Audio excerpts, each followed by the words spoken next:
There's iconic names in our business, and Seth Greenberg is right along there with me as a colleague. I wish I had the iconic name or the presence that he had on the air, but he is a longtime coach in our game and has given more to the game than I could even imagine. Coach, thank you so much for being here with us on 24 Hours of Nothing But Net. This is amazing. By the way, how are you going to do this? You've done this now for how many years?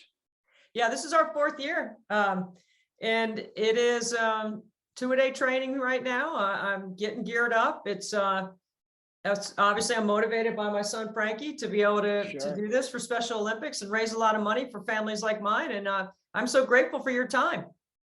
Oh, you kidding me? I got a question. How many shots does it take you to make those 100 every hour? Okay, Seth. So my street cred is going to go up right now with you because you're not going to believe it. For somebody like me that gets AARP mail, whose range has shrunk over the years, but I'm good at 15. In the previous 3 years, I'm averaging 92%. Wow. So last year I shot 94% of the driveway. I made 2,400. I missed 156.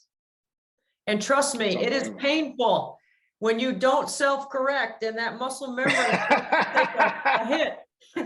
You're not at Hall of Fame for nothing now, girl. Come on now. Oh, well, thank you for that. Thanks. Listen, you know what? I've learned so much basketball from you over the years. I remember covering your teams at Virginia Tech, and then you have just seamlessly moved into being one of the top voices in our game. And I'm so proud to be able to share time with you as one of your colleagues. Like, I don't know if you include me in your group, but I include me in your group. I bring down every group, so I need all the people above me to kind of pick me up a little bit. But I've been really, Debbie, we're all been very fortunate in terms of having a platform to talk about the game we love. And I don't take it for granted. Look, I got whacked at Virginia Tech, disappointed, surprised, all those things, proud of what we accomplished. But, I still had a family to take care of, and I still had, obviously, goals that I wanted to accomplish.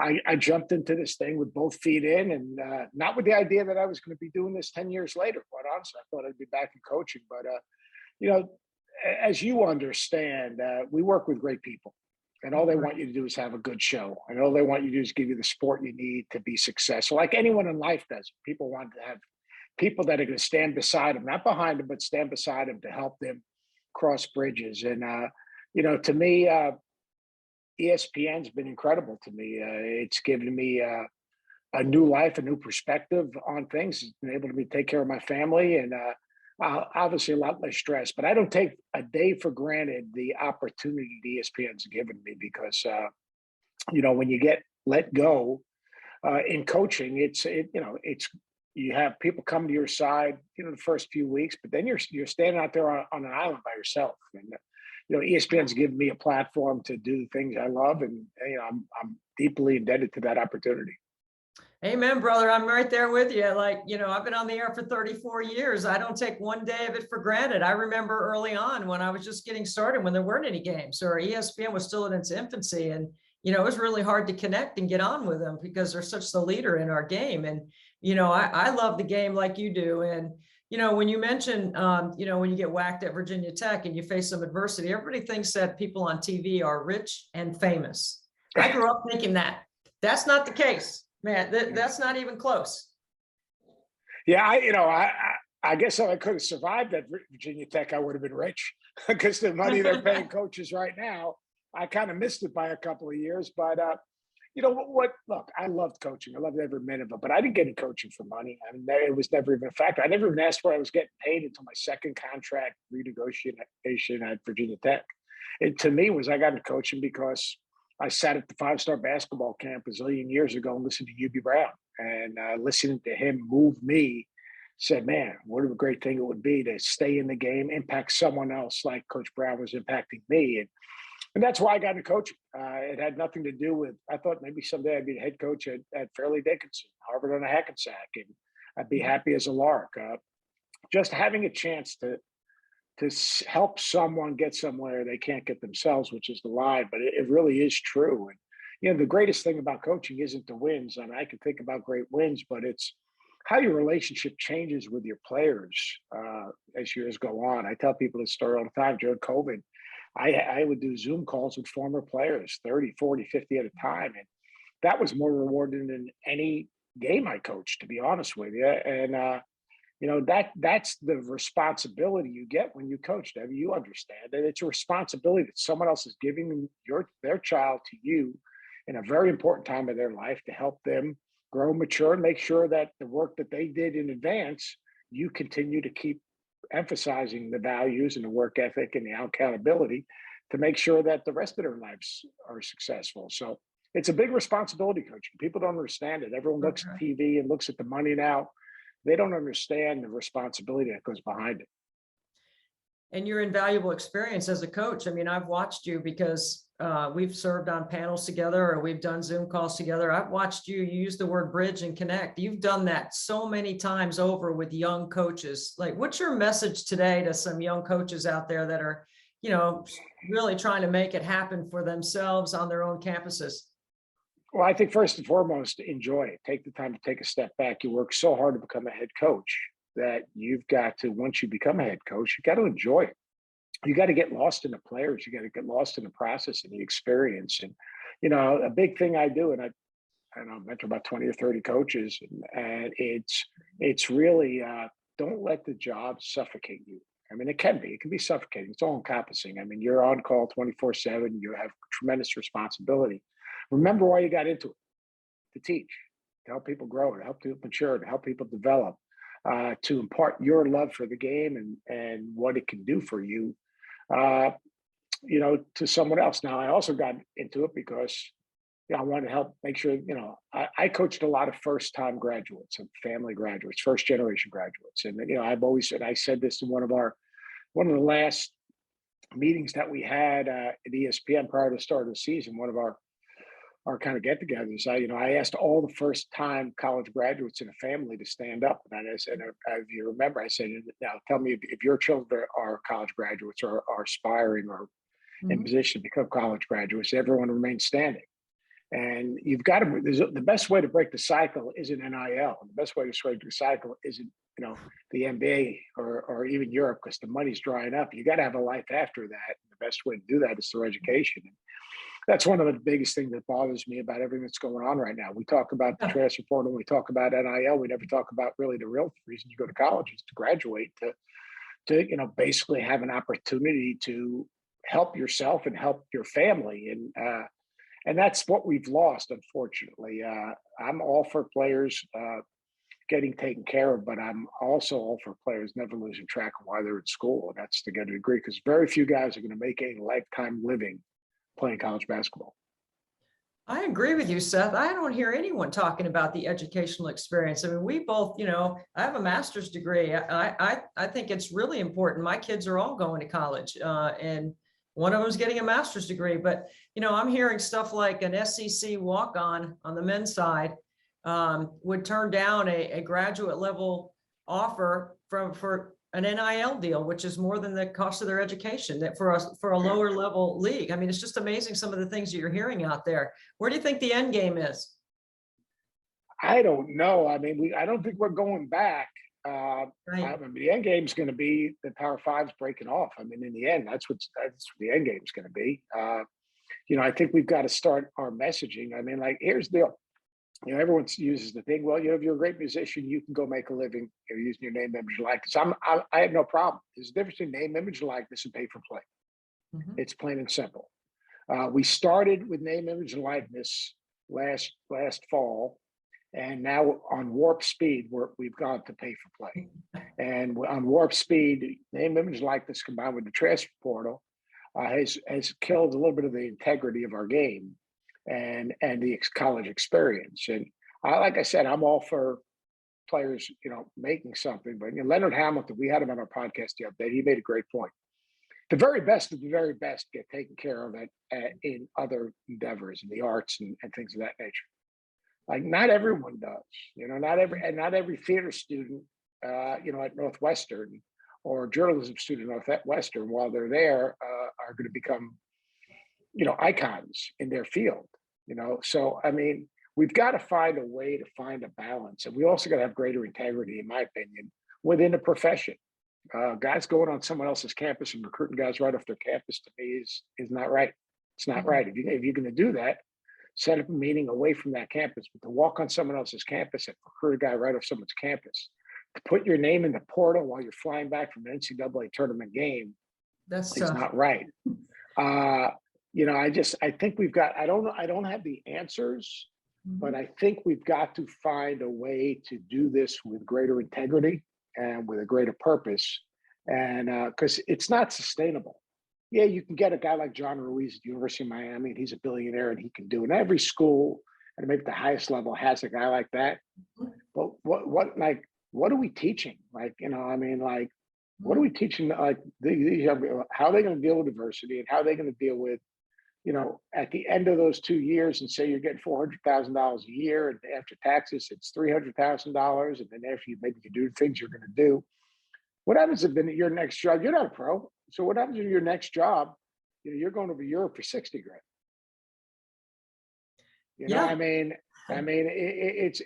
It's different. So I don't have the answer. I've been in conversations the last, month with some of the icons, the real icons and leaders in our profession.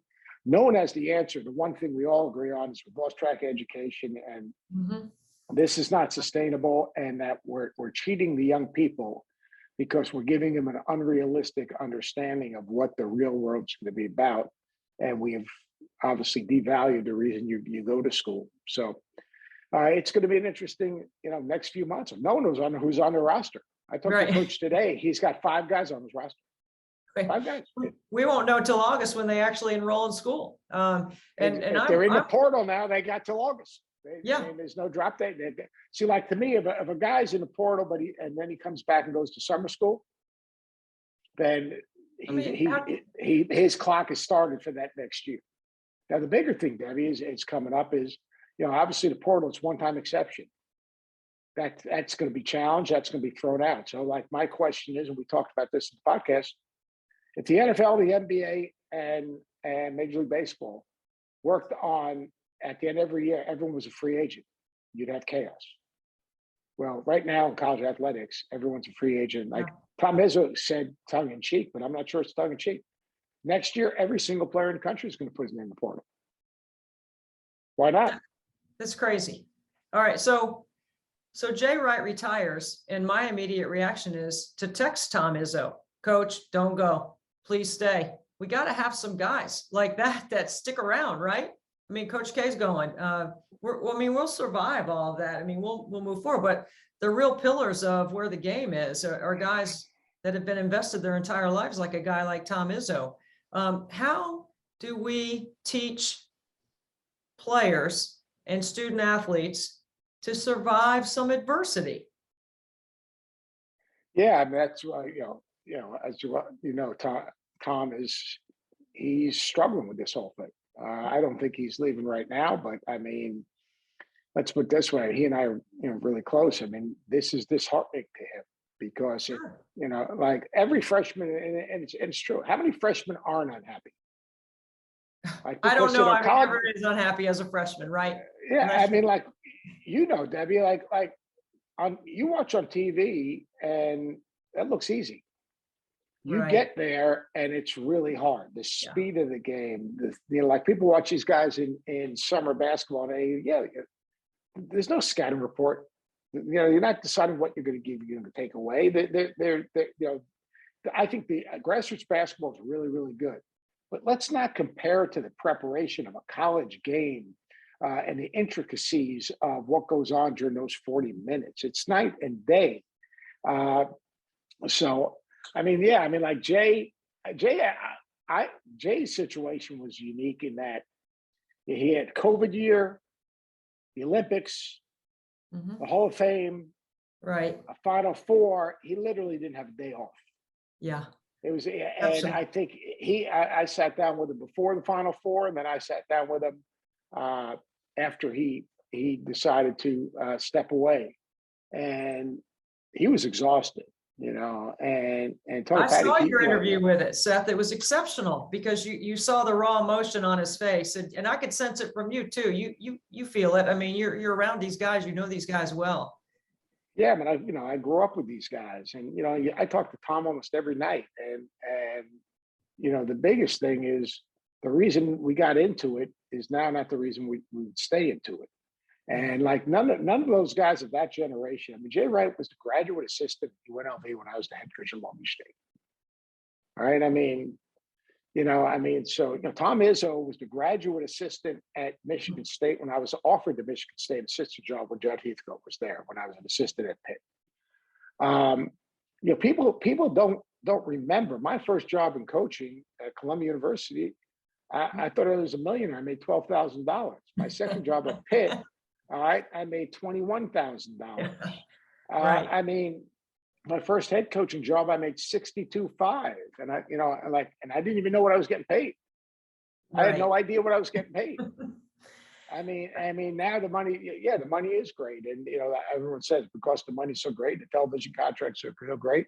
Like I said, I think we can do more, but what's going on now, I'm not sure it's good for the enterprise. I do think we're going to have in the next 5 years, you're going to have Power Fives create their own league, and then if you want to conduct your business, if you're Gonzaga or you're Big East or you're certain, if you want to conduct your business that way, that's fine. And I also think what's going to happen is the NCAA tournament could go away because they might only pick the 68 best teams and not have the amount of qualifiers.